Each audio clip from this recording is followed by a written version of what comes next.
Status Podcast. But for this episode, we got a really special guy coming on, someone who I, played a lot of ball with, did a lot of good things with in college, went on to be a first-round draft pick to the Dallas Cowboys, and recently signed a huge contract with the Miami Dolphins, making him, one of, if not the highest paid corner in the league. But like I said, this guy's going to be a perfect person to have on to talk about his student-athlete experience. DV's boys representing MIA. Welcome my dog, Byron Jones. Yes, sir. Let's do it, man. I'm ready. Yeah, for sure. So you grew up in hard-hitting New Britain, Connecticut. What made you go to St. Paul? How come you didn't go to New Britain High School? Yeah, so my parents gave me the option coming out of middle school. It's like, hey, do you want to go to the public school like your brothers, or do you want to go to this Catholic school? And I visited the Catholic school for a day, and I don't know why I ended up going there. To be honest, I just knew that New Britain High, there was a lot of distractions there. There was a bunch of wild kids. I mean, just reckless. And I knew that I was a follower at that time, and I knew that I would probably get veered off to the wrong track. So.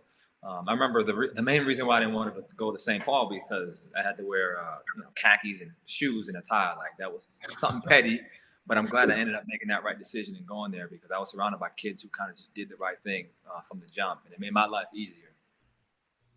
Yeah, for sure. I mean, they always say that you're the average of the 5 people you spend the most time with. Exactly. And being around these guys in high school, you can see why I was in college. Yeah, straight up. Whoa. He said the best thing that happened to you. What was the question? What was so whenever you went to St. Paul, coming out of there, do you feel like that school prepared you for what you were going to face at Uconn academically? To a certain extent, to be truthful, man, I wasn't that academically involved at St. Paul. It's funny, I just got my grades last week from the principal. I hit him up and asked him to see my grades just for fun, and they weren't good, man. I wasn't a guy really applying myself in high school. I wasn't sitting in the front. I wasn't taking notes. So it really didn't. My academic journey didn't really kick off until my first freshman year in college, where I was like, I'm tired of being average. I'm not going to be working ridiculous hours for little pay. Like I want to live good, like everybody wants to live good. Mm-hmm. For me at that time, the only way to do so was getting a good degree. I'm here for free, so let's make some shit happen. So I wasn't. I mean, my grades were not that good. My SAT score was terrible. I got a 940 at a 2 subject matters. I think it was math and reading, and then I barely passed the clearinghouse to get into UConn. I had to take the SAT twice because of that. So I wasn't a quote unquote smart kid in high school. Who recruited you out of high school at UConn? His name was Matt Sosimo. He was the receiver at the time. Yeah. Yeah, he got me right, man. So why did you go to UConn out of high school? I mean, was it because of Coach Sauce and the dream that he sold you, or being from Connecticut, was that always a place that you wanted to be? Yeah, well, number one is my only damn offer. I have no other offers on the table. 2-star athlete, man. I didn't get much exposure at St. Paul, but we had a kid before me. He was a grade older than me. He got a full ride to UConn too, so that kind of helped. But I went to the Boston College football camp and I went to the UConn camp, and they offered me that same day. I'm like, bet. Or UConn offered me that same day. So being in Connecticut, seeing where the program was going and seeing that they had a brand new facility and they had a good team, I'm like, you know what, UConn sounds like a good spot for me. So it just made sense. How far was that from you? How far is UConn from you? It's funny, man. I have never been up. I'd never seen UConn until the day I came on campus. So you didn't visit? I didn't know Connecticut. I didn't know Connecticut had farms. I'm like, yo, we have farms in Connecticut. Bro, when I tell you I stayed in New Britain, Connecticut, and didn't go anywhere, I mean that. That's crazy.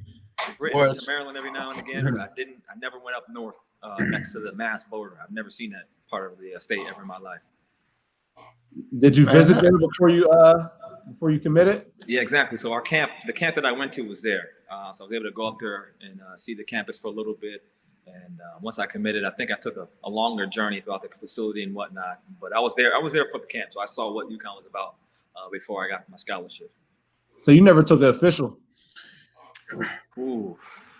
I took an official, but I already knew at that point, like I was already in. Like, you ain't got to sell me nothing, coach. This is my only offer. Yeah. I'm in, bro. Loyalty. Loyal, man. CT. Man.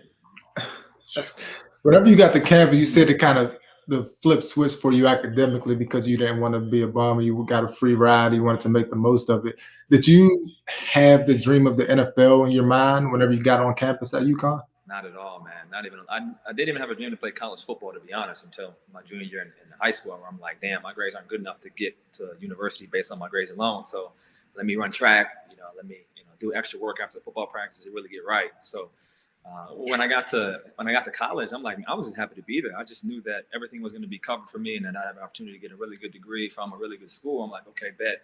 I know guaranteed I can get that. I know guaranteed no matter what, I can get a good education and get a degree and get a good job and live a nice lifestyle. So the dream didn't hit me until like that year Richard Sherman went off. I think that was probably my third year, like my year going into playing cornerback. I'm like, damn, he was 6'3", 210 pounds, getting all love, and here I am at 200 pounds, 6'1". I'm like, wait, I'm kind of big too, All the ESPN guys were talking about big long corners, so I'm like, okay, let me see if I can make this thing happen. So the dream was never really a dream until say my junior year in college. When did you know that you were super gifted athletically? You had to know that at an early age. So I don't know how long I want to get into this, but so when you guys ever heard of Hershey Track and Field? Hershey? Yeah, Hershey Track and Field. I know they got the theme park down there, but PA. Yep. It was like a youth athletic competition. So you do like it was like a baby Olympics just for like the Northeast. And wow. I did the broad jump. I was 8 years old doing the broad jump at 8. And so I beat everybody in the school. I think it goes like state and then regional. So I got past regional and I went to the national level. So I'm in Hershey, Pennsylvania doing the broad jump, competing against kids across the country. And, I jumped, I fell back, and they measure where your hand is. So I got like 4th place, and I was pissed off. But by then I knew I was athletic. I was jumping, further than most kids. I was running faster than most kids. There's always 1 or 2 kids faster than me, but I knew I had really good jumping ability. But that's one thing that college kind of opened my eyes to, is like cultivating that talent. It's not about just having it. Yes, I was incredibly blessed and born with natural ability, but high school, when I started lifting, I started getting strong. I'm like, man, I can jump much higher. I can run much faster. And then college just exacerbated that process. So, I knew I was gifted, but it takes a lot to cultivate that talent too. Yeah, for sure.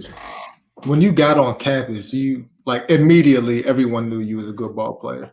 Like you would, the things you would do in preseason camp as a true freshman.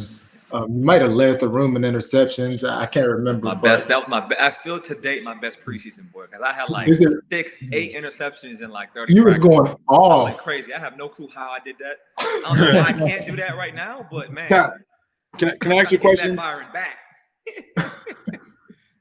You and Byron knowing each other, bro, and you know what I mean, and balling, like, you know what I mean, as soon as you got to UConn, and what you played against some athletic people, bro, some highly ranked guys, you know what I'm saying, and you played against some other good players, you know what I mean, and you're extremely talented yourself, you know what I'm saying, like what did you see, you know what I mean, like when you first witnessed, you know what I mean, at practice, what did you see? Like you said, he was a good ball player. Everybody already realized it as soon as he got on campus. What did you see that kind of set him apart from the rest of the squad, or other players? Well, first off, I've never seen a dude jump that high in my life. I was I couldn't understand. Like before we would even have preseason camp, we would go play basketball in the gym or whatever. Right. And I couldn't understand, how he was so athletic. That blew my mind. And then when we got on the field, he was just a ball hawk at safety. Like everywhere the ball was at, Byron was at. And I was just like, this dude's definitely going to play game 1. Like there was no question in my mind that he was going to play game 1. Even whenever we were at 7-on-7, before we even, put the pads on, before we even got to any practices, he stood out. Right. You know what I mean? So in my mind, day 1, game 1, he was going to be on the field. So that didn't happen. What was your mindset having that preseason camp that you had and then not being on the field, your redshirt freshman year? Yeah, so I actually dressed and traveled to that Michigan game. There's 100 and I think 10 fans in the stand, something crazy. And I knew that more than likely I wouldn't play. So my thought process was like, man, Randy Edsel better not put my black ass in there for plays and ruin my red shirt. Because at the time, to be truthful, man, I wasn't tripping about not playing early. I was 160 pounds, bro. I wasn't very strong, and I wanted to lift and gain weight. Like that was a plan for me coming into college. So I was more focused on the development as opposed to playing right away. So in my mind coming in, I know I had a good camp. I still wasn't tripping. I was like, okay, I'm here to develop and get stronger and gain more weight. So I was more focused on that than trying to play early. But I never forget running outside that tunnel in Michigan and seeing all those fans. That was exciting. That's dope. That's crazy. Yeah, it was nuts. What was the biggest transition for you academically coming from high school to college? Do you feel like you had a smooth transition, or was it a little rough? I think just like learning to apply myself. Like I said, man, I was the dude in the back. I was cracking jokes. I was kind of the class clown in high school. So like, sitting on campus watching people walk by, I'm like, yeah, I can run faster than these guys. I'm stronger than those guys, but they can beat me for a job in front of an employer because they have valuable skill sets that I don't have. No one cares how fast you can run when you're trying to do software. So I was like, damn, I gotta get my stuff right. So I think just learning and just being open to trying new things. So I took, the way I took notes was different. I sat in the front. I probably can count on two hands how many classes I missed over 5 years. To be honest, I would show up every freaking class. No bullshit. And just being and doing the assignments, the reading assignments that the teacher had for you, and studying for exams. Like I got to one point where I used to love exams because I can just show off all the knowledge I've learned in the semester. And I made it easy for myself because I was there in the class every single day. I knew exactly what the professor was looking for because he spoke about it every single day in class. So just being there, being, attentive and not, obviously, how it is waking up at 6 a.m. You're tired, you're hungry, but just staying awake in class and being engaged, it just made exams easy for me, easier than what they were, say, in high school. Hey, hearing you talking about that, it definitely show leadership qualities. In the beginning, you were saying how, at the time you was choosing your high school, you had you was a follower at that time. Yeah, 100%. At what period of time did that transition into that leadership mentality? I think when you decide to stop being cool, man, like I was never a cool kid, bro. I ain't had the cool clothes. I ain't talk cool. I wasn't hard at all. My brothers fought my battle. I'm the youngest of 4 boys. So just like releasing myself of what people think of me and stop trying to be the cool kid, quote unquote. That really helped me when I went to college too, because you're not surrounded by that anymore. Even when I went to high school, you're no longer surrounded by that type of mentality anymore. So, at a certain point, you just kind of realize like, man, this is where life is. If I want to get to where I want to get, I got to go that way. And here are the things I got to do to get there. And you kind of know. Everyone knows what the right thing to do is. You just got to fucking do it. That's the hard part. So, I think it was a progression. It wasn't like a one-day click thing. It was like, okay, man, I'm starting to see people do other successful things. But this is how you do it. So let me just follow that same roadmap type thing. Left a lot of friends behind. Man, a little bit, yeah. Looking back, man, it's sad because I had a football camp up in New Britain, Connecticut, and I saw a lot of them come back for a little bit. And it was good to see them, no question, but on different wavelengths now. Right. We had an incredible time growing up together, but we're 2 different human beings at this point in our lives. So that's one thing I've been very comfortable with is letting people go as I get older and as I progress. Because what used to bond us and connect us, say 10 years ago, that's no longer true. And I'm a different person. I think about different things. I want different dreams. So. I'm very comfortable with the idea that, you meet people for a certain amount of time in your life and they have an effect for a certain amount of time in your life. And sometimes you do move on. But I do enjoy the time that we did have, no question. No, that's big. I think a lot of people lose sight of that some people's put in your life for a period of time for certain reasons. And that's that. I mean, no hate, no love lost. And another component is like, as soon as you get to the league, people say don't change. And what I tell young people is, bro, you better change. Like, bro, we're making hundreds of thousands of dollars, if not millions, to play a game. You are now wealthier than most anybody in your family, probably combined. So your ass better change. You better learn about things. You better move a certain way. You can't go back to the same parties you went to, bro. Right. Now you have bread. Like you have an opportunity to really have generational wealth. So the idea of having success, but people telling you not to change, don't listen to that, man. It sounds good on paper, but man, your ass better change when that money starts coming in and you're doing different things now. You're not the same person you were last year. can I ask one thing right quick, Byron? When you talk about like UConn and the transition and DB, man, that was a great question, bro, and a great answer too, Byron. When you talk about that like that, you said it wasn't an overnight, switch, or a switch flip. It happened over time. You know what I'm saying? How how often would you say, if at all, like did you like find yourself like reinventing yourself, bro? Like, or or just like going through the college phase and being like, who am I? Like you said, you were just wondering, who, like like just trying to be like, I'm gonna separate myself. This is where I'm at in life. This is where the cost for to get to where I want. How often did you stop? Thinking about where you are now, like how often did you stop and have to, readjust your strategy? Yeah, truthfully, it became a standard. It became who I was as a human being. So it was not being late to workouts, not being late to classes, doing the homework that was necessary, studying for my exams, not cheating, although it is enticing. I wasn't out there drinking. I wasn't smoking. It became who I was as a person. So at a certain point, it becomes easy because that's who I am. I get up early. Yeah, I don't want to go to class. You don't want to go to class? Hell no. But I'm there. No, I do it. I don't want to lift, what we were putting on our back time here, like 405 pounds on our back to squat. Like, I don't want to do it. I'm gonna do it. That's who I am at this point. So who I am. building that callus of your mind and that character to where it becomes easy. At the first 30 days, it's gonna be hard. I'm gonna be real with you. If you're trying to change yourself in 30 days, it's gonna be hard. But just having a natural progression over the course of day 60, day 90, year 1, year 2, it became who I was as a person. So I had these high athletic standards. I've always a guy to win all the conditioning and try to win the speed stuff, try to be the strongest I can. But I didn't apply that in other aspects of my life, and I didn't see that until I went to college. So I said, "Oh, to hell with that! I'm not doing that again." So that's where I kind of just changed my mind. That's where things kind of started to go up for me. That's a lot. You remember that time you talked about that, winning conditioning and winning, the speed drills. You remember that time whenever we partnered when we came in as a freshman, and for some reason they put us together, and it was like a competition. Whoever wins gets to, get out first, and then the rest of the guys got to keep going. And they had to have done like 1,000 yards of lunges. Do you remember that? I don't know. We had a lot of crazy workouts, man. Man, listen. But that was another time when I knew he was, a freak athlete, because we partnered together in the weight room freshman year, and we really got after it. Something that we didn't mess around with, And one thing, I don't know if I can swear, but I remember, man, there'd be days where I just wasn't feeling it, and Tom Aaron would be like, "Stop being a bitch, man." Straight up. Like, I can hear it. And I can't fight him. I know he can whoop my ass. So I got to just lift him. Sometimes he can tell when I was out of it too. Stop being a bitch. I'm like, he knows. All right, let's put that 2.5 on the inside. Let's go.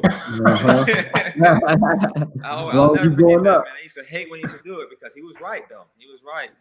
Sometimes you wake up a little soft, and you got to get your mind right. And Tom Aaron's always that guy. Stop being a bitch. All right. Now, we had a lot of I tell student athletes now, like everything we did, we competed, man. Yeah. We competed at everything we did, even in individual drills. We got like Andrew Adams and Junior. We would, give each other looks like, "Hey, run this route," so you can see the look. And we would try to win the route and catch the ball. Oh, absolutely. Absolutely. I still do it today. What? Another smack to my DB.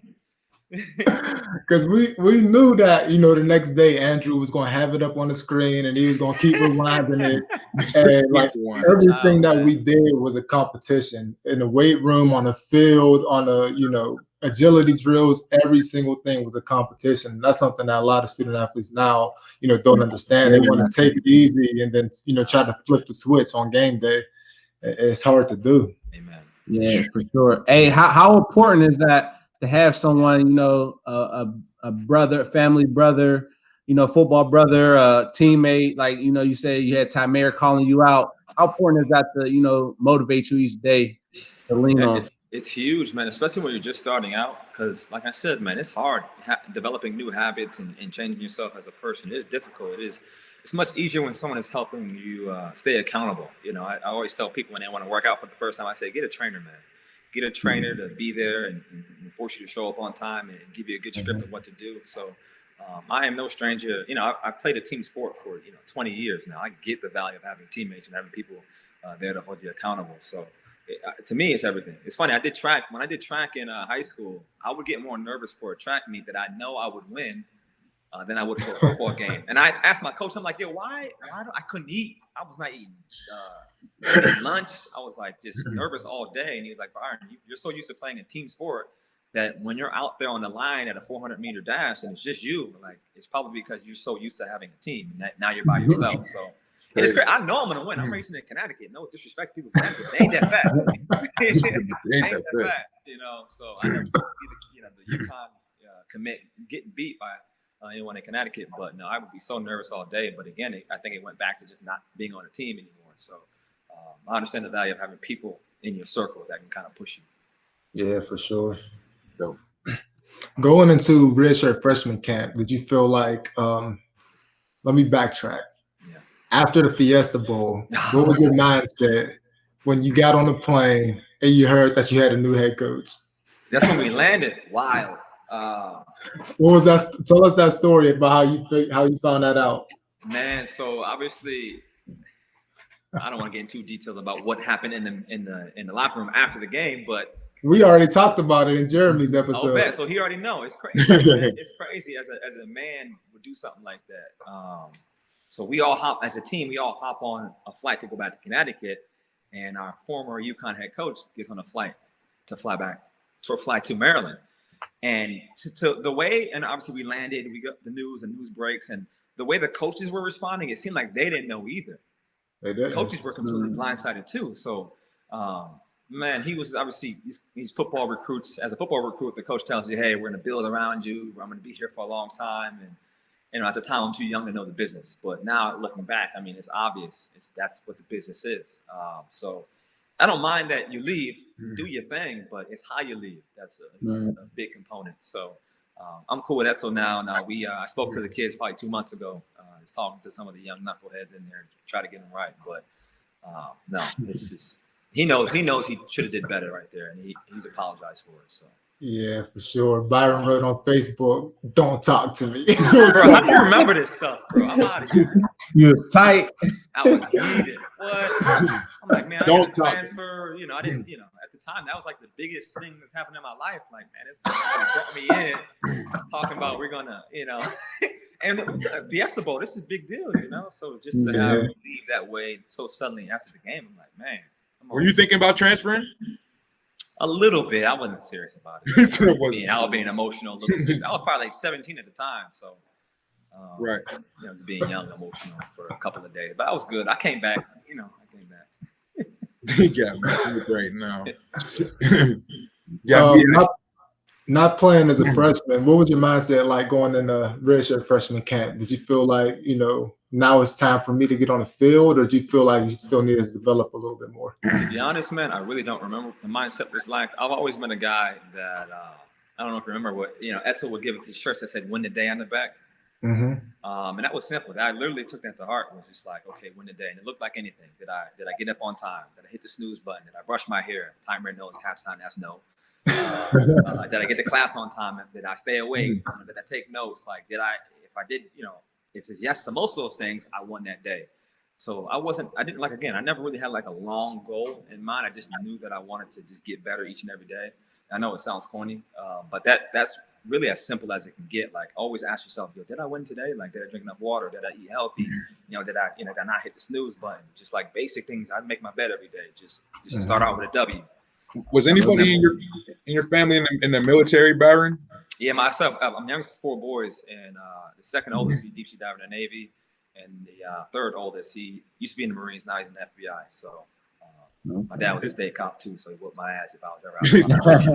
I could hear the discipline, bro. You know what I mean? No, I didn't have it early on. It just kind of happened as I made decisions. I was always a good kid, no question, but I was just a kid who didn't really understand the value of education and learning all that early on, but I figured it out in college. So now those small goals is important. Yeah, they just build. Like, it's not what you not what you do in 30 days, man. No one cares. It's about what you do in 10 years, 5 years, break it down into longer things, correlate. It accumulates over the course of a long time. That's what I mean. Right.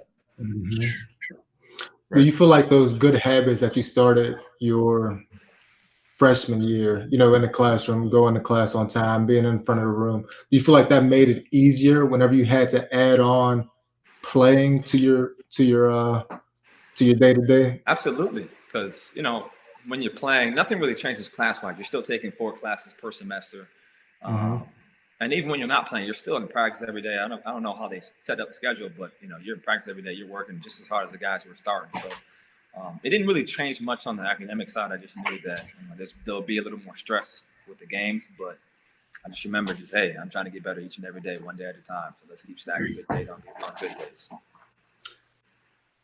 How to feel, you know, taking over the starting role as a redshirt freshman? I mean, we had 2 guys that were on the roster that played in the Fiesta Bowl who were both returning starters.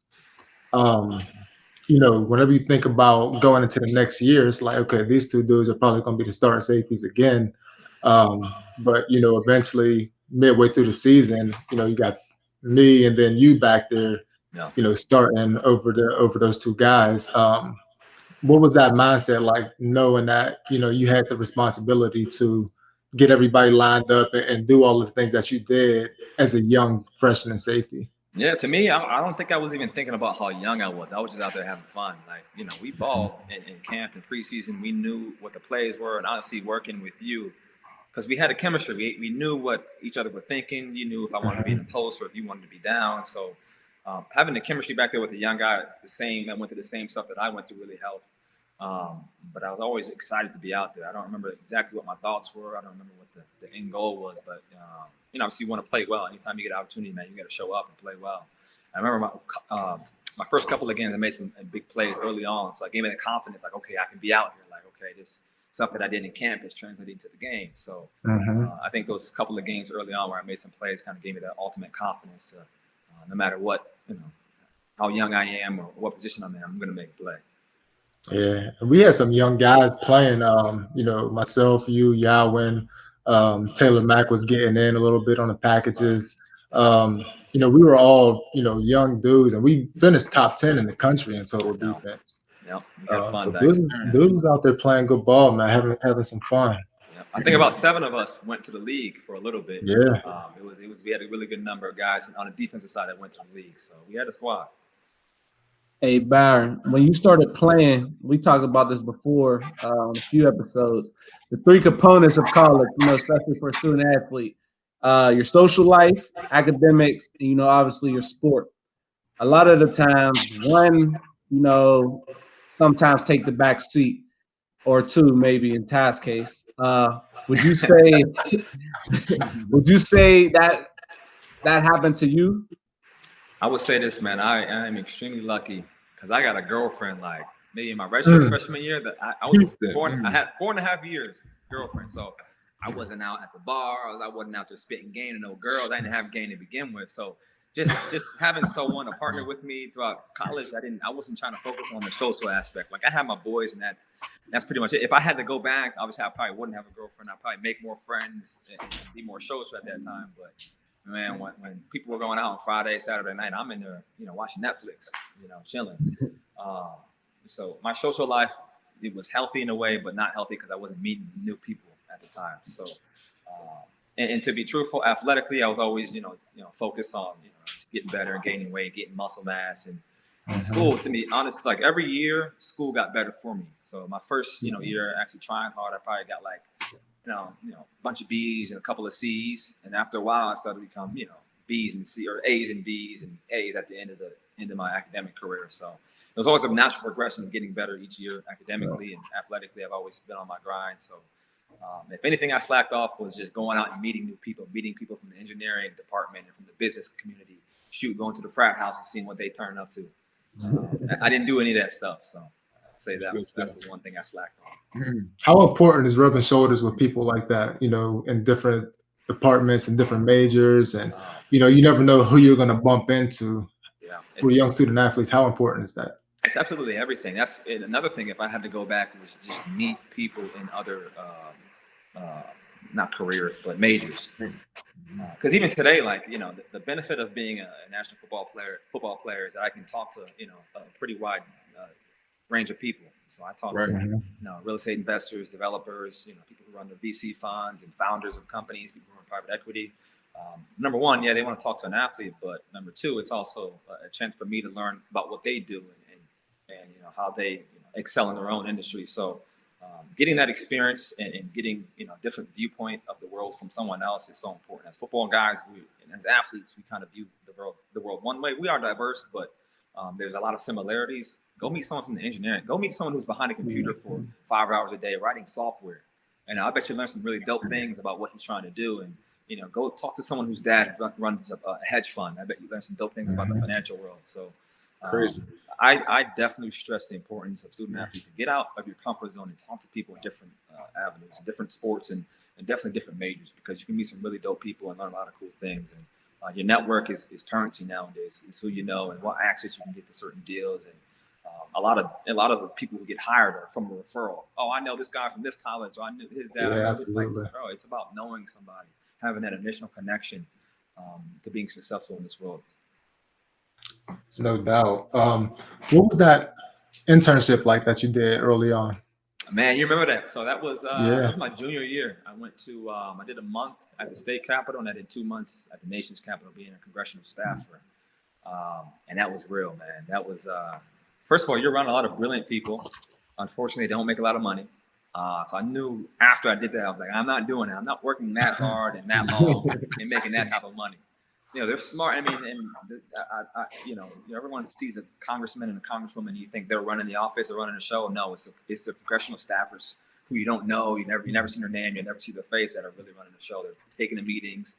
They're giving policy advice. Some are even writing some laws into place. So, wow. For me, it was a chance. And I knew. And again, at that point, I kind of wasn't even fully in on the NFL.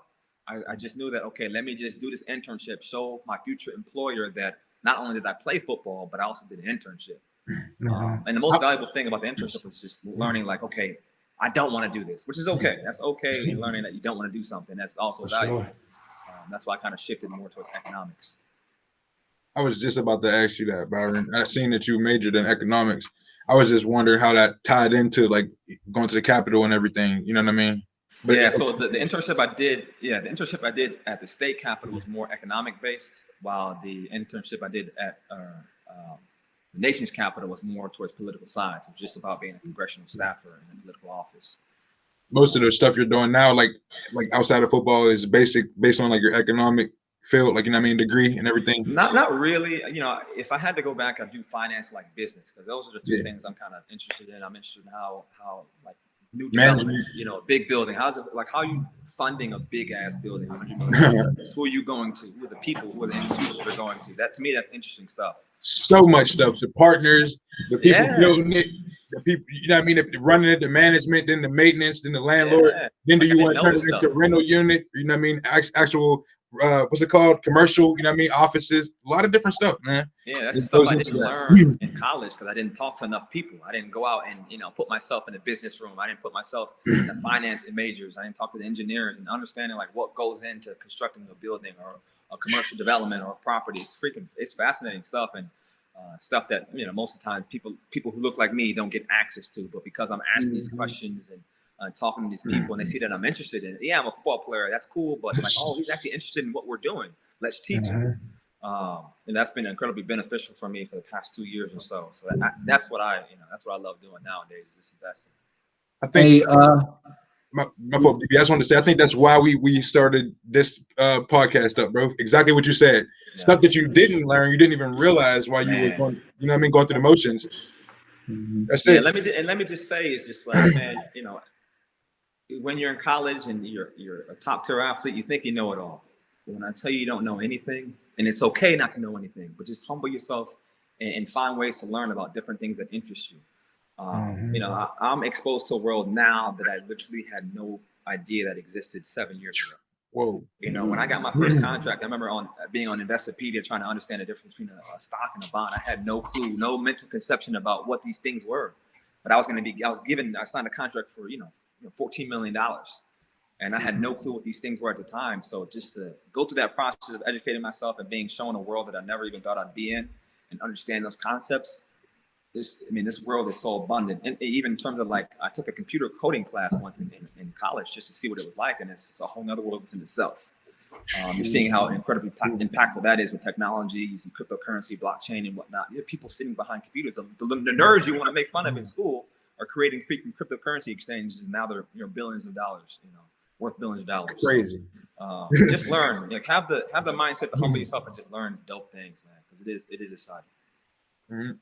No, that's dope. Hey, what type of obstacles did you face in those 2 internships? Being a young Black athlete in those type of fields, what type of obstacles did you face? I'll tell you, number one was just like learning how to make my own schedule. So I'll try to give you a brief rundown of my schedule when I was in DC. So I woke up at around 6. It took me an hour and a half to get to the city. So I took a train. I took a bus to the train, took the train to Georgetown, worked out at Georgetown from about 7, probably 8 o'clock to about 9. Took a train into DC. I worked from probably 10 to about 5. It took 2 hours to get back to Center. I was living in Centerville, Virginia, in a place that with a couple I never met in my entire life. They just said, "Hey, we know you're from Connecticut. You need housing." They took me in, and we're really good family friends now. But yeah, it took me another hour and a half to get back to Virginia. I worked out, ate dinner, and went straight to bed. So I had literally no time to kick back and relax. I didn't watch TV. I didn't watch Netflix. From the time I woke up to 6 a.m. to the time I went to bed around 9 p.m. I was working or running or trying to eat something quickly. So doing that for a month, it was difficult because I wasn't, usually, even a student athlete, we have an hour or 2 here and there. You kick back, relax. At the end of the day, from 7 to 10, you have your time. I didn't have any of that. For me, that was a big wake up call. Like, man, if just trying to balance being an athlete and having an internship, I see why a lot of guys don't do it because it was really. It's not sustainable. I can tell you that right now. I was gonna fold in another month of doing stuff like that. But it was definitely a challenge. It was definitely enlightening for me. It was fun to experience that. Did you have to face a lot of stereotypes? To be honest, man, not really. And and truthfully, I was kind of ignorant towards that back in the day. So I wouldn't say yeah. I can't say yeah. I think people were very helpful. The person I internship with at the state capitol was actually my AAU basketball coach, and the people I internship up in DC were from Connecticut, so we all kind of knew the same people. So everybody was helpful, man. People were very respectful. I kind of stayed within those 2 offices. I didn't go to the other side or anything like that. But no, it was fun. I had no issues like that. Thank God. Yeah. That's dope. Transitioning back into football, switching gears. Junior year, you played safety for 3 years. Redshirt freshman year, and redshirt sophomore year, and they moved you to corner. Yeah. What was that transition like? Change of position so late in your career. Yeah, no, I didn't mind it. I was actually kind of excited to go in that route. I wasn't much of a hard hitter like you. I wasn't coming downhill and smacking people like you. So I think playing corner made more sense at that time. It's funny, I actually went back to safety in my first 2 years in the league. But no, I liked it. I like a challenge. I don't mind changing positions. I've always thought that I have the athletic ability to play multiple positions. And I knew that was valuable in the National Football League at that point. At that point, going into my junior year, it started to click like, okay, if I continue this success, I can maybe go to the NFL. So I don't remember it being that difficult, but it's just like I said, one day at a time, man, just working with the coach and doing the 7-on-7s in the off season. Again, I'm a guy who's not drinking, I'm not smoking, I'm not partying. Just putting myself in good positions where making a transition like that is a little bit easier for me than your average student athlete. Yeah, for sure. Yeah, I just think I did the small things right before that even happened to make that transition easier, I guess. That was your first time playing corner? Let me think. I think maybe I played it. So I was actually a quarterback all my, Pop Warner League all the way up to my junior year in high school. Then I moved to safety and receiver in high school. So yeah, it was my first time playing corner, I think. Yeah. Did you come up with some small goals when they first made that transition? Not at all. See, I wasn't even thinking like that back in the day, to be honest. No, I just, I don't remember any goals I set, to be honest, in football. That was a time in my life I didn't really even set goals. And truthfully, I don't set many goals now. Again, I'm just very simple that I went to that bet. They win tomorrow, bet. Win the next day, bet. Natural. Yeah, and whenever they made that switch, people kind of seen it coming because he was easily one of the best cover guys on our team, even as a freshman and sophomore. And then, we come to junior year, we had some dogs at corner though when we were young. Leroy Wilson and Dwayne Grass, they both got drafted together, so we had some openings at the corner position. We had some dogs at corner, and then we had some young safeties who were those guys deserve to play. And moving Byron to corner and then giving Andrew Adams and Obi Melifonwu that opportunity to get in the game and get some playing time, in some major roles, it made sense. And Byron being so athletic, we knew it was going to be an easy transition. That was a dope thing with Don Brown, man. He said, "I want the best 4 DBs on the field." And I him, man, and he got us right. Like you said, we're top 10 in the nation. I think 2 years in a row. So that's a lot of credit to his coaching and his trust in us. Absolutely. Aside from like how DB just said, though, like, because I'm sitting here thinking to myself, how you said you go day to day, you try to win the day. You know what I mean? Did anything change for you, bro? Like, in your transition to the NFL? I was like watching an interview with you where you were talking about how a lot of stuff with you is like learning technique, like you're trying to perfect your technique, like, what I mean, 45 degree, 90 degree. You were just talking about it recently, you know what I mean, coming downhill, you know what I mean, just watching your own, I guess I'm watching yourself on film, you know what I mean, in practice or whatnot, stuff like that. Yeah, so I mean, one main thing was like learning that my athleticism is not going to take me that far in the National Football League, because everybody is fast, everybody is strong, and understand like it's going to be your technique that's going to win. It's your actual skill set. Like, what are you good at as a football player? Not running and not jumping. No, it's like, what are you truly good at? Are you good at body position? Are you good at stealing the ball? Are you good at coming in and out of your breaks and whatnot? So for me, the biggest transition was just coming in and learning how to develop my skill. Not my athleticism. I was already athletic, and so was everybody else. So I needed to develop my skill set, how to position my body, how to get away with a little tug here and there, how to get out of my breaks more efficiently.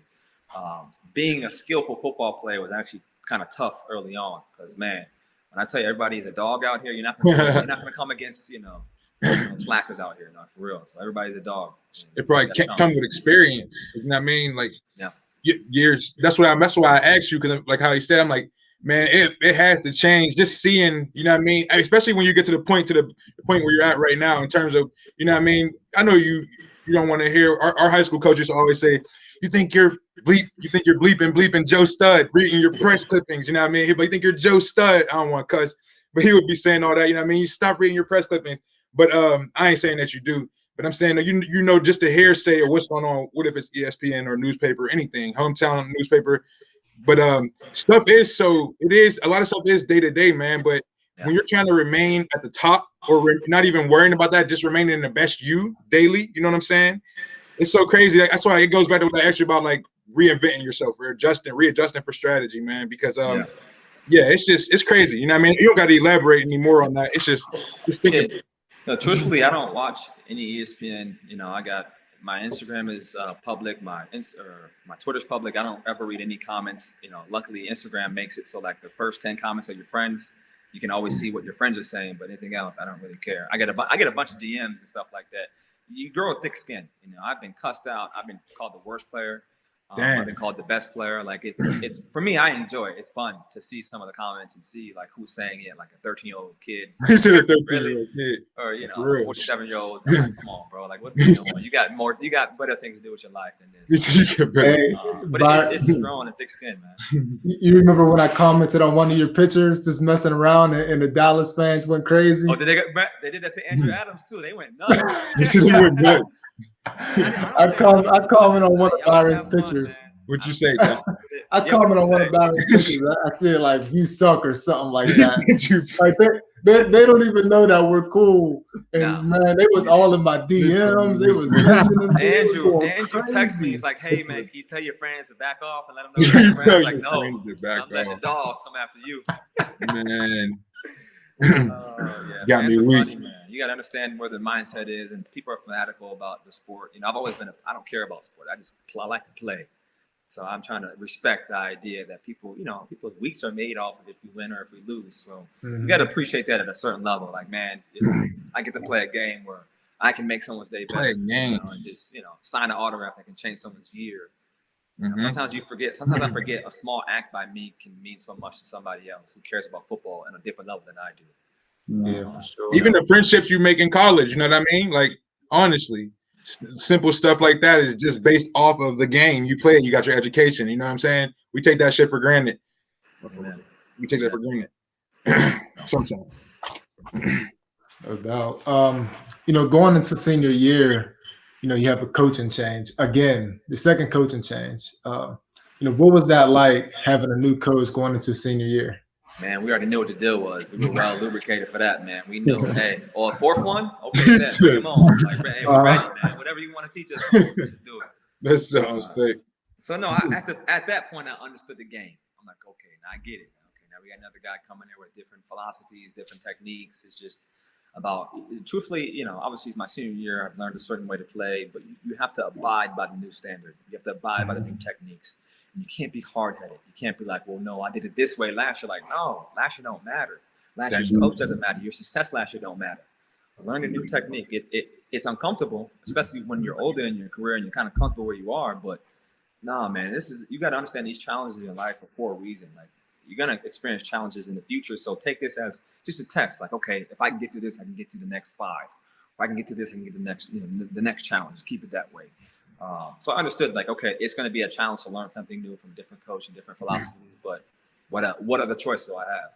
I'm not going to sit here and give lip. I'm not going to sit here and say, oh, this coach, I know these talent. I'm not doing that. I'm going to buy in. I got 6 months to buy in. Let's do it. Let's have some fun. And then after that, we'll see where the chips fall. And obviously, I'm going off to NFL then. But to me, I looked at it as a challenge of reinventing myself as a football player and trying to learn new techniques and trying to learn a new philosophy of football. You never know too much. Yeah, exactly. Humble yourself and understand, like, yo, hey, this is what it is, and this is the opportunity to kind of, try to add to my toolbox and kind of go from there. Yeah. Unfortunately, I wasn't able to be with you guys senior year. I wish I could have, but I already knew that you was going to be named team captain. Everyone's seen that coming. What was it like taking on that responsibility?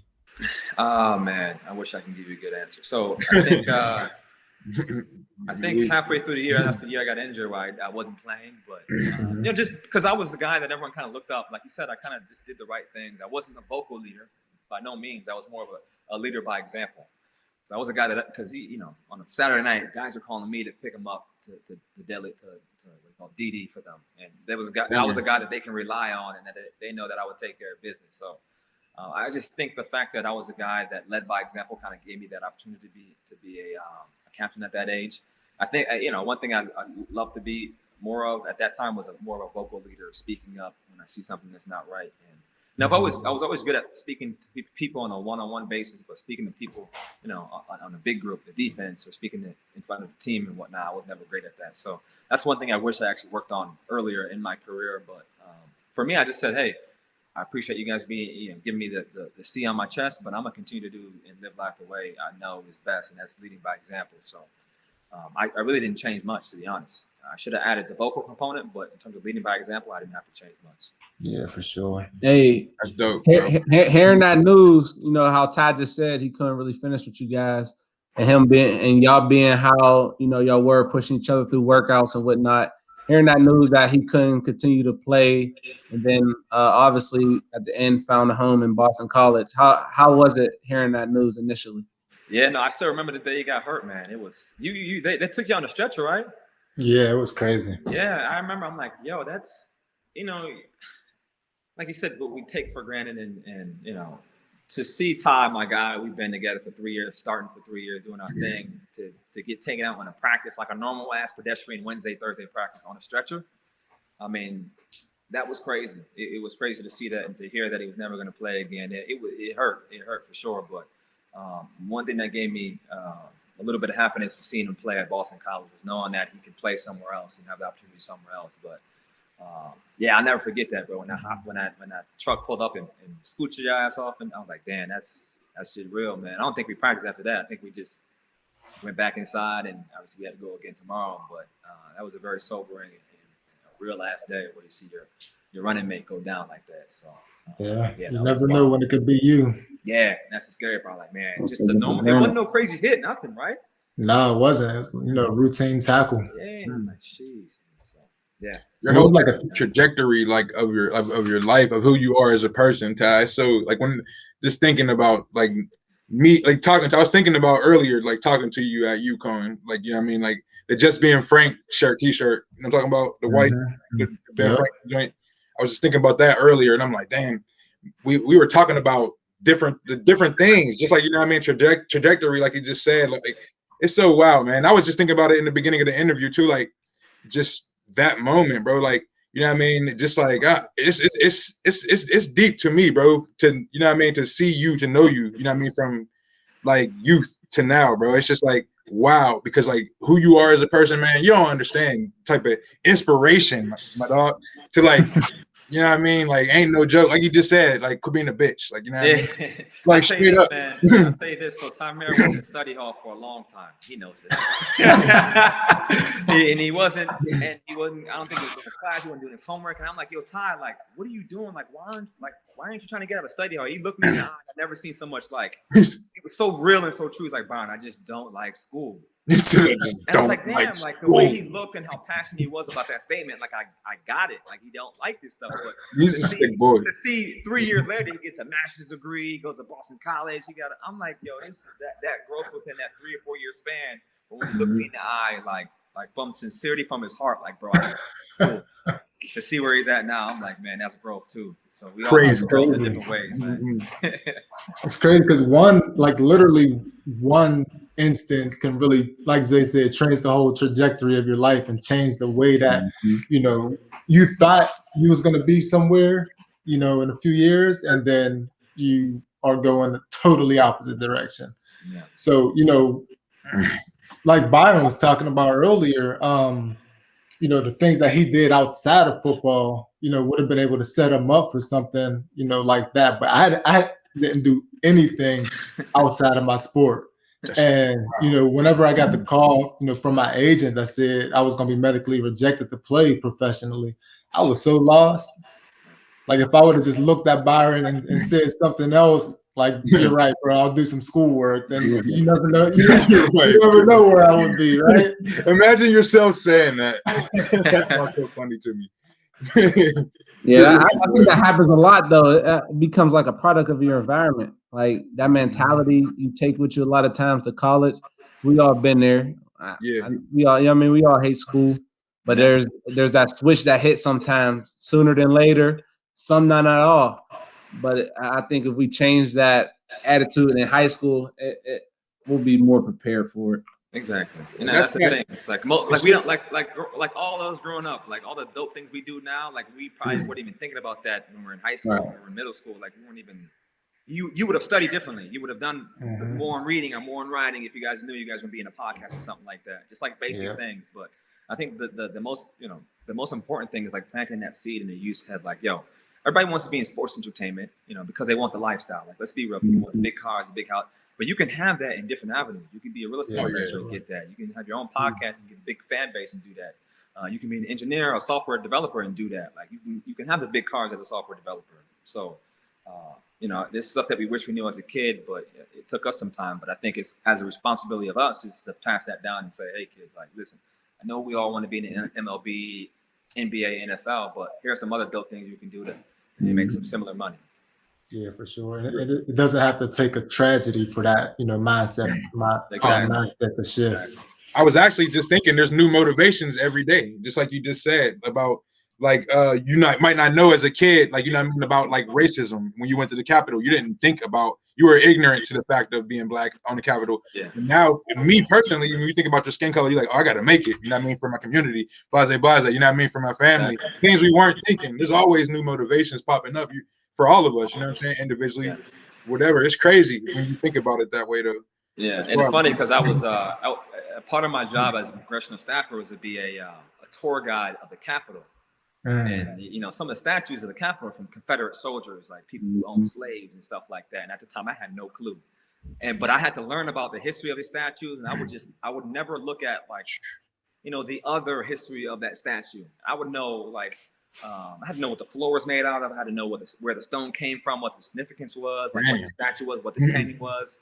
But I never looked deeper into the history of how it relates to slavery and how it relates to my people, 200, 300 years ago. So that's where I talk about my ignorance and not understanding, what was around me at that time. Mm-hmm. Look, Ty, you said that you didn't want to get off.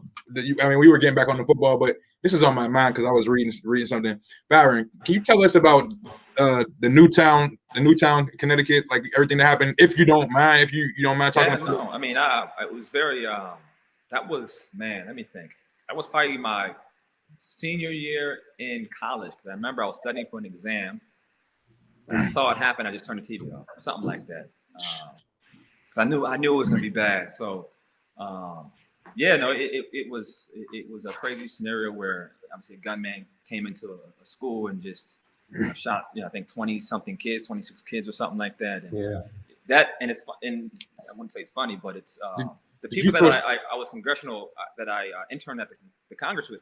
Newtown was in their district, so they were big on fighting for gun reforms and more security laws in the schools and whatnot. So that was a wild time, man. No one thinks of elementary school being at the target of gun violence, but here it did happen, and it's not the first time, it's not the last time, unfortunately. So two things that I want to ask you: did you feel strongly about gun control before that situation happened to yourself?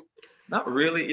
One thing that, at the time I had a constitutional class that kind of educated me on the value of having these amendments, the first, second, third, fourth, fifth, what it did for our people after they added the 13th, all the amendments that helped us as well. So I understand the value of having each amendment, but I was actually a gun owner at that time. I had the same gun that was used in the shooting, AR-15. I got it from, I didn't get it from a friend, but one of my friends at St. Paul Catholic High School, he had one. I'm like, what, you can when I first saw it, I'm like, wait, you can own this as a, you can own it. I'm like, what do you mean? He's just out there shooting in his backyard. So I went and built one myself at the time, but that was crazy. I couldn't believe you did that. Connecticut then put into place some very strict gun laws where they eliminated some of the features that you can have on guns in terms of collapsible stocks and detachable flash hiders and having like a pistol grip and whatnot. So at a certain point, I had to register the fact that I had a gun. I had to register the fact that I have like they call it high capacity magazines. I think anything over 10 rounds.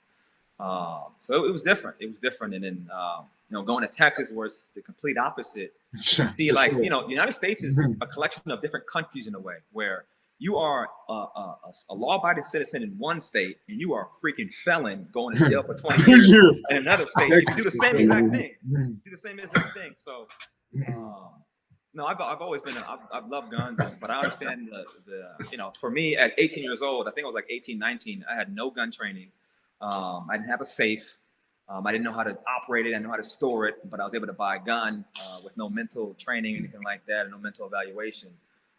You got to find a balance there where you can have access to guns, but also, you can't let the crazy people get the gun, because that's really what's ruining it for people who are law-abiding citizens. I say over 90% of law-abiding gun owners aren't doing crazy stuff like that, probably 95%. But you have the 5% that is probably inflicting destruction on communities, and the impact is immeasurable. So hopefully they can find a balance there where they can find where you can still own a gun, but you have to be responsible. You have to be held accountable. You talked about, kind of on the same subject, but switching gears a little bit, you talked about, the mental just now. Was there anything that, you went through in college that kind of tested your mental health? I would say that the injury that I had, the labrum tear, man, because at the time it was my senior year in college, my last year playing football. I had, like 3 scouts from NFL teams coming to each week of practice, man. It was so cool to have like the Vikings there, the Dolphins are there, the Cowboys are there, the scouts coming out to see my practices. And here's my chance to show my skill set on the big stage. And in camp, going into my senior year, I tore my labrum on the front. It came out of the socket.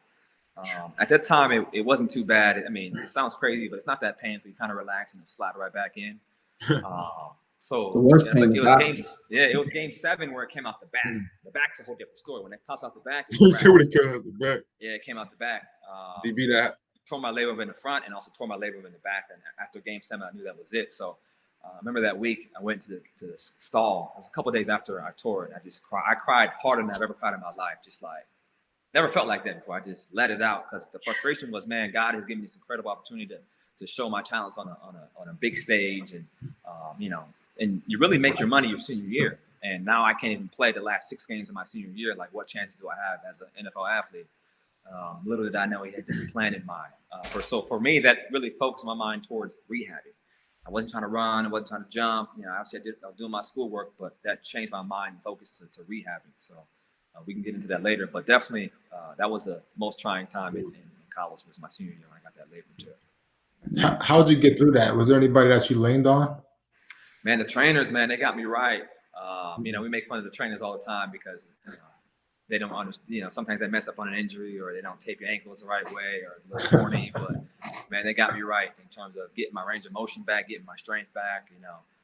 And again, corny as it sounds, it was day by day. Like, man, at one point I couldn't really lift my shoulder up, but just lifting up, feeling another inch. The next week I'm like, oh, that gave me the juice. Which is getting my range of motion back, being able to put my hand over the top of my head is just, each way was just like a big, goal. Like, okay, I got it here. Okay, I got it here. I got it here with no pain. Like, just keep going. And I was doing rehab sessions twice a day to get myself back because I wanted to perform at the combine. I knew that was about 3 months out. So I had an end goal. That was the time where I had an end goal. I'm like, okay, I got a combine in 3 months. I want to be able to do everything at the combine in 3 months. I wasn't able to do everything. I was able to do the stuff that got my name noticed. But that mindset of just getting a little bit better each and every day is really that simple. And it's really doing it. It's executing that simple task every single day, even the days you don't want to do it. That becomes the hard part. But you know what to do. Just do the freaking do it. It's gonna suck. I'm telling you right now, it's going to suck. Who cares? Do it. That's what makes everything so. Think about it. When you get a good grade on an exam, you feel good because you studied so hard and it was hard to get there. Like, you don't celebrate when you put your shoes on your feet because that shit was easy. Like, you do that. That's simple. So you got to understand the value of putting in a lot of work for an end goal and what that feels like at the end, so that you're able to do the work and go through the process in the beginning. Yeah, for sure. Talking about the combine, how the heck did you break the world record and jump a 12.3? Man, fun fact about that, I never jumped that far before that, and I haven't jumped that far after that. So that was the only time I have ever jumped 12 feet in my entire black ass life. That was the only time. The Holy Spirit was with me. My ancestors. Who said the Holy Spirit? Everybody was with me to carry me to that end mark. But no, going back when I was 8 years old, and I got 4th place for jumping, and I fell back, and I didn't perform well in that combine at 8 years old. That always stuck with me. I knew that the only time or the last time it would matter would be the NFL combine. So I wanted to make sure I blew it out the water. And I was training. I was jumping 11.3, 11.4, obviously further than most people, but not 12 feet. So, man, that's crazy, Tim. Yeah, my first jump was 11.6, and then my second jump was 12.3. And I was surprised. I kept it in, but I was like, yeah, what the hell I just do? It sounds like angels in the outfield or something, like you just in the air. It's like my ancestors, man. My ancestors got me right. But no, like I said, man, it's like one thing I noticed, like in high school, when I started lifting in high school, is how, doing your power cleans, your squats, your lunges, really building up that engine, which is your hamstrings, your glutes, your groins, and your quads, like that. Or yeah, all that stuff. It all made a difference, man. And like I said, again, I wasn't undercutting myself in college. I wasn't drinking, I wasn't smoking, I wasn't out late. Like, all these things, over the course of a week may not make a difference. But over the course of 8 years, you better believe that's just gonna make a difference. For 8 years, I just did the thing. I did the right things as best as I could every single day. I mean, it's really that simple. And it was never a point where I was taking 2 steps forward and 1 step back. No, I wasn't doing that. I'm not working my ass off in the weight room just to go out to drink to take 2 steps back. Like, I just worked on the weight room. I'm trying to recover now. So I got lucky. I got lucky with just understanding, that's just how things work. And I think I got lucky with not ever being interested in partying and drinking in the first place, because that made it easier for me. I wasn't into that stuff. I wasn't chasing girls. I had no game. I was okay being single. I was okay being single. I was a loser back then. I'm still a loser. Ty didn't try to teach you nothing? There was no teaching what I have. He got me weak. Hey, like, like how you said that everybody's a dog in the league. Like talking about your own mindset, and you think about there's boys that do it the same thing boys on the street do in the league right now. You know what I'm saying? How they do it, man. Yeah, it's not even, you know what I'm saying? But it's nobody's business. But what I'm saying is your mindset, like, how do you keep that? I'm just thinking, listening to you, because, like, man, I'm inspired listening. But like I said, I don't want to use the term easily inspired because I'm not that. You know what I mean? It's these type of guys right here, bro. They get up 4 a.m. You know what I mean? Everybody don't do that. You know what I'm saying? So it's a different type of breed. But how do you, on the same side, on the same token, how do you keep that, like, you know what I mean, for the younger athletes without, you know what I mean, without shutting down on yourself? And you're like, man, I just worked out. I'm going to recover. I'm not going out and ruining my workout. You know what I mean? Yeah, it becomes a part of who you are as a person, where it's not even an action. I'm not like actively thinking about it. It's just who I am. It's just what I do. I don't even have to think about it anymore. You know, I know to drink my protein shake, to drink my water, do a little stretch. And I'm not perfect. That's the thing that I don't want people to. I'm not one to convey that image where I'm perfect, man. Yeah, trademark that image, man. Who I am. We got me. Where I don't drink water. Maybe I'm up late, watching some YouTube on something on Netflix. Like, I'm not perfect in a lot of ways, but just always trying to get back to my home base and go in the direction of my North Star. And that's, you put so much work and energy into destroying your muscles. That's lifting, that's running. You have to let your muscles give a chance to recover. And that's where you really build your muscles and from there. But, just having that mindset early on, winning the day from college, and I just maintained that. I just understood, the best people, the most successful people, they go like this. They're not plateauing at any point, and damn sure not going down. So just kind of pushing myself to a new limit every day and just staying on that track was very helpful. Is the temptation hard down there in Miami? There's some action. There's definitely some action out there. There's some action for sure. There ain't no question. There's some action. And, truthfully, man, I think I've gotten so comfortable with being alone. I honestly, truly, from the core, enjoy my alone time. I'm not an introvert, but I'm like right in the middle. Like, I do have a good time when I'm with people, but I also really enjoy my alone time when I get home after being out on a long day. Like, to me, coming home to a nice, well-designed home, like we talked about earlier, to me, that's valuable, man. There's something special about that. So feels good. I have no issues being alone. I can do this. For me, it's easy. For some guys, I talk to guys in my locker room, man. Got some addicts in there. They out in the streets. He said there's some addicts in the locker room, bro. I'm so sorry, bro. And I'd be asked, like, yo, what are you doing? And they look at me like Tamir looked at me when he talked about, I don't like school. That's how they look at me. Like, I like being alone. Hey, GB, bro. He said there's boys in the locker room. Like the street. That's how they be. Man, I feel like Jordan. What you say? I feel like Bird or Magic when them ball playing.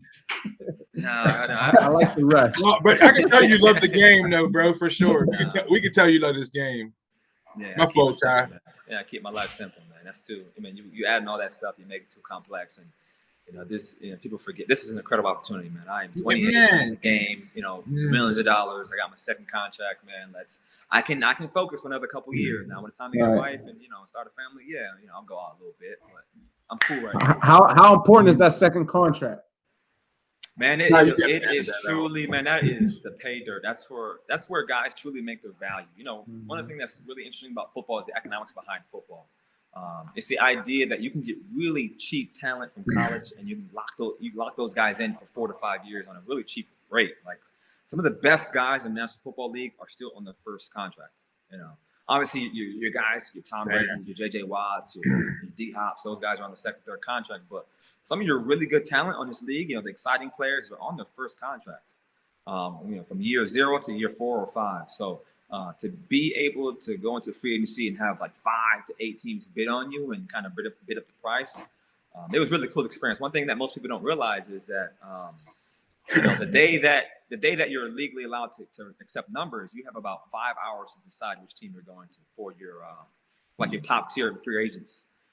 Because the entire team strategy changes whether they get you or not. And, as time goes on, maybe they wanted a top tier corner, but if you don't get that corner, we got to get that DN, but that DN is already talking to 2 other teams. So it's a very quick decision at that point. It was nerve-wracking for 5 hours, but it was fun. And I have no, I'm so happy with my choice that I made. I have no reservations about it.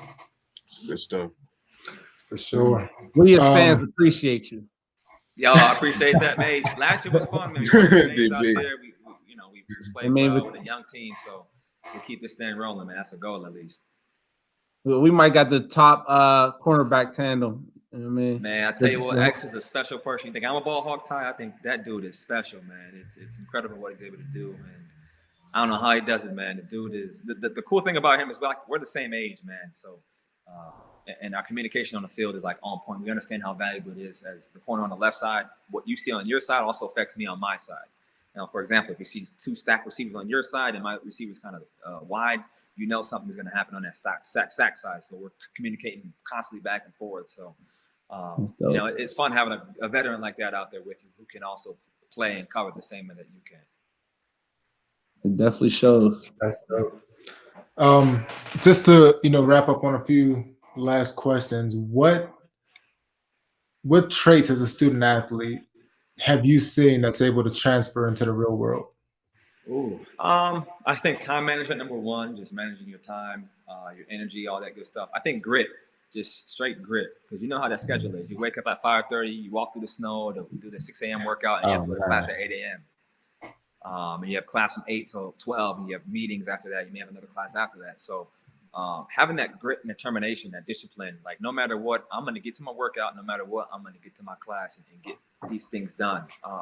And no one's, you know, truthfully, once you're in college, you don't have your mom and dad there telling you to do your homework. Like you can do whatever you want, you know, like you me, live whatever lifestyle you want. So it's having that discipline early on in your life and saying, okay, I'm going to be this type of person. You know, I'm going to hold myself to this type of standard that can carry you incredibly far in your life. Because, you know, a lot of employers, they love, you know, athlete players. They love student athletes. Right? They know that we have these traits. They know that we've excelled in football and in school at the same time. So if you show employers that you've done internships and your grades were on point and you played, you know, good ball or, you know, whatever sport it may be, I think your chances of getting hired are much higher, and you obviously get a higher salary and whatnot, and it kind of goes from there. But I think just your toughness, your grit, discipline, and determination. I think those are the things that kind of translate over to the real world. Absolutely. Obviously, teamwork. If you were able to have a conversation with your 16-year-old self, what things would you tell him? Man, what was I doing at 16? I was in, you know, senior year in high school, chilling. For real, I say read more books, number one. Because at that point, I wasn't reading in my life. I started reading around 23. So definitely read more books. Be more curious. You know, have a, you know, as a child, you know, we were so curious about everything. What does that door do? What does that car like? You know, everything that when we were young was something new to us, and we were so curious about it. It was. So I would tell my 16-year-old self is be more curious. Don't think you know it all. Like you know this much about life. Like, you know, expand the vision and look out and see what else is going on, and kind of expose yourself to different worlds. You know, now at this age, at 28, you know, I'm asking people all types of wild questions just to learn, because to me it's exhilarating. It's like, man, I didn't know this existed. Like, man, this is so dope. Like, teach me more. So, you know, I think that for sure. I think those two for sure. Read more, be more curious, and at that time, take school seriously, man. Because all the core concept that you have in school, reading, writing, math, like all the stuff carries with you. It is boring, it's not fun, but it's your foundation of understanding. You know, when I read investment memos that are, you know, 24 pages long, I got to make sure I'm understanding everything from the vocabulary words to the numbers behind it. You know, so sometimes it takes me a little bit longer than the average person, but that's because I didn't take reading and writing seriously, you know, say 15 years ago. Yeah, for sure. So if you want to be someone that's, you know, doing cool things in this world, man, you got to have the basics down. You got to understand how to freaking do math, multiplication, addition quickly. You got to understand how to read at a high level. You know, learn how to talk at a high level. Know how to speak in front of people. You can have the best idea on planet Earth. But if you can't speak in front of a group of investors, like, no one's going to invest in you as a human being. If you can't speak in front of an employer or, you know, group of executives, they're not going to hire you. So, you know, all these core concepts that you need that are going to carry you from your school to the real world, I think those are all valuable. Absolutely. And lastly, what is some advice that you would give to a young high school student athlete looking to, you know, go to college, play college ball, and then, you know, end up a first-round draft pick like you? I say definitely go to as many camps as you can, because that was the only way I got my exposure. So it costs a little bit of money, $300, $400, but it's worth it. Not only are you getting in front of other college talent, but college coaches, and you're also getting coached by college coaches too. So you're learning some new stuff. So definitely go to as many camps as you can. Start in the area, maybe make 2 or 3 trips out in the summertime to go to a camp that's maybe in another state or 2. I say just develop that toughness and discipline now, and understand that when you're a student athlete, you're not like everybody else. Like you're not. Like don't act like you're not a college dude. You can't be drinking beers on a Thursday afternoon because it's a day party. Like you can't do that. You're not that person. You know, so just act accordingly. Like you are a professional in college. You are there to do academics. You're there to play ball, whatever that ball may be. So take that seriously. Understand, like, yo, I'm doing something that 1% of people on planet Earth do, and I'm getting, free education for that. Now, obviously, guys can actually monetize their likeness, which is awesome. Take that opportunity and be real. Like, understand, like, yo, this is an incredible chance to. In the 4 to 5 years you go to college, you can be whatever you want. You can be a low-level employee, or you can be a freaking executive, or you can be the guy who starts his own company. What's the deciding factor is how you handle those 4 or 5 years. If you're over there bullshitting and you're not going to class, you're not taking notes, okay, you'll be a low-level employee. You start at the bottom. You may work your way up to the top. You may get there, but why not give yourself 4 or 5 years, sacrifice 4 or 5 years of your life, and be, in a position to do whatever you want and live whatever lifestyle you want. And just understand how that can springboard you to many different opportunities in the future. No doubt, bro. Definitely appreciate that advice, bro. No problem. Appreciate you, man. Hey, make sure y'all go ahead and hit that follow button for my man. He already got he got too many followers, man. But go ahead and follow him anyway. How many followers you got right now? 200,000, I think. 200,000. How many did you have in college? Oh, that's funny. So I didn't have an Instagram or Twitter in college. So when I got one, when I was training, the day before I got drafted on Twitter, I know I had maybe 1,200 followers. And when I got drafted, I had 10,000 within an hour after. That's crazy. Cowboy Nation. And I didn't know because once you the cool thing about getting drafted, you get drafted and then you immediately go to a media blitz for an hour. So you go in the back room, and everyone's calling you. You got media outlets and whatnot. And one of the guys asked me hey, what was your follower count before this? And I was like, maybe around 1,000. He's like, oh, now it's at 10,000. I'm like, oh man, how about Nation? Wait, that was fun. Hey, before we hop off, speaking of that, March 21st, 2020, that day. All right, you remember that day? How did that change? You know what I mean? How did that change? That's my second. That's when I signed. Yes, when you. It was incredible, man. Because. To Miami. Not many people get a chance to go truly be a free agent and kind of court different teams and get the opportunity to make the big bucks. So, it was definitely because at that point I kind of understood money and understood what it can do for me and my family and future generations. So, signing a contract like that and understanding okay, I can pay off student debt for my family. I can cover childcare expenses for my people. We can buy rental properties so we have assets producing income. I mean, we can buy, life insurance policies where we're covered if anyone passes away. The list goes on. We can buy good health care. We live in good neighborhoods now. I was able to buy my parents a house, buy my mom a car. So all that stuff, man, it changes not only your life, but the people around you. You got to do it smart, obviously. But that was a blessing, man. Just be able to sign that contract and sign to Miami Dolphins. And I've been happy ever since. Hot as hell out here. I think Ty hit me that day. I think it's y'all got my boy. I'm like, yeah. You probably don't remember Ty, but you remember Javon Hadley? He was a young, light-skinned dude. I think you were wrong when he came in. But no, I remember Javon. For 4 years, he would text me. I was on the Cowboys. Hey, man, you're going to be Miami Dolphin one day. I'm like, bro, shut up. Ain't nobody going to the Dolphins. For 4 years, he hit me up every other year. Hey, man, come to the Dolphins. He'll see me an article about the Dolphins up and coming. I'm like, bro, nobody's going to the Dolphins. Nobody's going. So when I tell you, even a month before I signed, I didn't even know the Dolphins were interested in me at all. So it was kind of a surprise to even see the Dolphins were interested in me because they had Xavier Howard already. There's no other team in the NFL that has 2 high-paid corners like that. Well, not many. There's very few. So the fact that Miami Dolphins came in and made a good offer, and I just felt really good with Coach Flo and what he was trying to build. I'm like, man, this is crazy. I'm about to be Miami Dolphin. And in fact, I think he was the second person I hit up too. I was like, I gotta hit up Javon, man. I gotta hit up my dog. I can see him later this week. So. That's crazy. Like I said, y'all Dolphins fans, y'all some real friends. Y'all stick it through, man.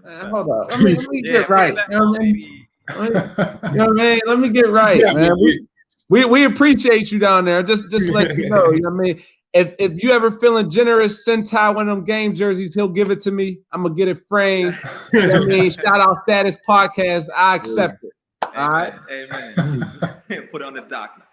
Yeah, man, straight up. Hey, y'all got a lot of BC guys down there in Miami too, Just man. got the tight end. Yeah, Hunter Long, baby. He's actually the guy I announced at this draft. That was nice. Yeah, you did. I remember that. Yeah, I texted you when you did I was that. hoping, like, please get an easy name pronounced. That's all I wanted. Please get it easy, man. Yeah. They got Hunter, the head coach of the Boston College guy. Y'all got Coach Camp, who was at BC. Y'all got Tyler Murphy. I love Coach Camp, man. We got Coach Camp's the man. Y'all got Tyler Murphy down there. Yeah, a bunch of BC guys down there. BC ain't so bad, I guess, man. BC ain't. They should have offered me back in the day, but I'm good. No, but we appreciate you, bro. No problem, fellas, man. Enjoy. Thanks for coming on, man. Yes, I'll talk to you, man. Y'all be good. All right, I'll shoot you a text, bro. All right, man. Peace. All right. That was dope. Real good conversation.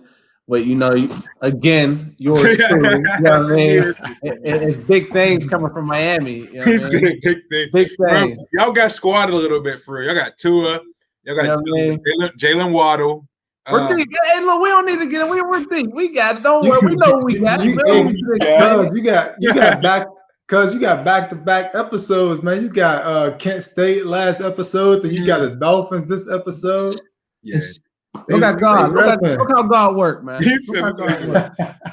But man, taking away from his that conversation, man, I think the biggest thing that stuck out to me, well, one of the biggest things is realizing he was a follower and making that decision so young, especially in high school, saying like, at this time in my life, I'm a follower. I can't go here. You know what I mean? As much as I don't want to wear, the school uniforms, I need to. Like, being young and being able to do that's big. That's dope. Yeah, for sure. And another thing that I took away from it is he was really able to find himself outside of football. All right. Like you could never define Byron as a football player. Like as a football athlete. He's done so many things while he's still playing, and he's been able to have internships at the Capitol, at the state Capitol, and the nation Capitol, and he's doing different things in terms of investing and putting his money, making sure his money is able to work for him. The things that he's doing outside of football is really what impresses me the most. I wanted to ask him about you can tell by the way he just talks. He's real humble, educated, like that. I definitely admire that about him. You gotta tell him.